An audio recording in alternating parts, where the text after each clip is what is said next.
सम्मानित जन मराठा बंधुओं, मेरे समक्ष उपस्थित इस पावन भूमि पे, पानीपत की पावन भूमि पर उपस्थित मैं सभी मराठा बंधुओं को सादर नमस्कार करता हूं।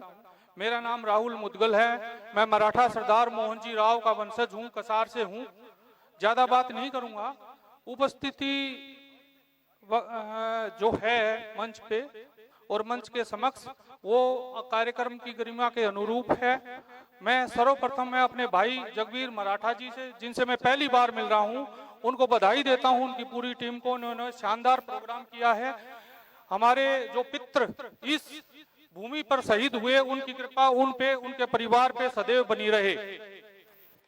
जैसा कि मेरे से पूर्व वक्ताओं ने अपने वक्तव्य में बताया कि 1761 वाले उस युद्ध में, उस लड़ाई में हमारे परिवार के, हमारा मराठा बंधु शहीद हुए।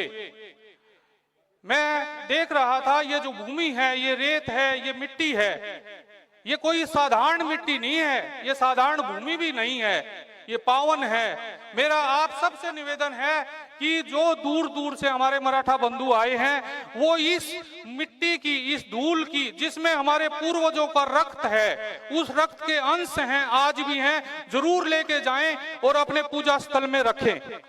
मैं एक बात और बताना चाहूंगा कि जैसा कि आमतौर पर कहा जाता है कि वो लड़ाई एक दिन की थी। नहीं, बिल्कुल एक दिन की नहीं थी। वो लड़ाई एक दिन की तो थी नहीं। वो तो शुरुआत थी 14 जनवरी को। वो लड़ाई तो 100 साल चली, आज तक चल रही है। खत्म कहां हुई? रोज लड़ाई हुई। भूख के खिलाफ लड़ाई हुई हमारे पूर्वजों की। हमारे पूर्वजों के पास रहने की जगह नहीं थी, उनके पास कपड़े नहीं थे पर्याप्त। युद्ध में, उस धोखे से जो हराए गए उस युद्ध में हमारे पूर्वजों को तो 100 साल लड़ाइयां लड़नी पड़ी हैं, और वो आज भी जारी है। मैं अपने मराठा बंधुओं से निवेदन करूंगा कि वो कम से कम जब पानीपत आए तो पानीपत की भूमि के अलावा एक जगह पे और जाएं। जैसे माता वैष्णो देवी पे यात्रा पूरी तब मानी जाती है जब भैरव जी के दर्शन हो।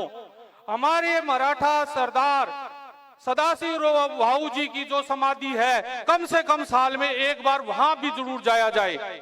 यात्रा पूरी तभी होगी, तभी मानी जाएगी। इस भूमि पर लड़ाई लड़ने वाले किसी एक जाति के लोग नहीं थे। वो ब्राह्मण नहीं थे, वो मराठा नहीं थे, उसमें होलकर भी थे, उसमें सिंधिया भी थे, उसमें गडरिया भी थे, उसमें इस भूमि में, इस मिट्टी में हर जाति का रक्त मिला हुआ है। और वो रक्त मैं ये कहूंगा किसी जाति का नहीं, वो मराठा रक्त है। उस मराठा रक्त को नमन करने के लिए पानीपत की भूमि के साथ साथ सदाशिव भाऊ जी की समाधि पे भी साल में एक बार नमन करने जरूर जाया करो, तभी आपकी यात्रा पूरी होगी।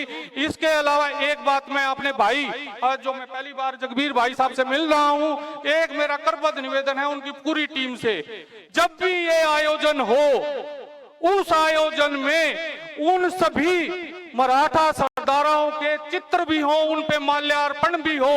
ये श्रद्धांजलि सभा तब पूरी मानी जाएगी जिसमें रोड हमारे योद्धा थे, ब्राह्मण योद्धा थे, धनुर्धारी समाज के योद्धा थे, गडरिया योद्धा थे, उन सभी महान योद्धाओं की प्रतिमाएं भी यहाँ होनी चाहिए, उन पे माल्यार्पण भी होनी चाहिए। सही मायने में श्रद्धांजलि सभा तभी होगी।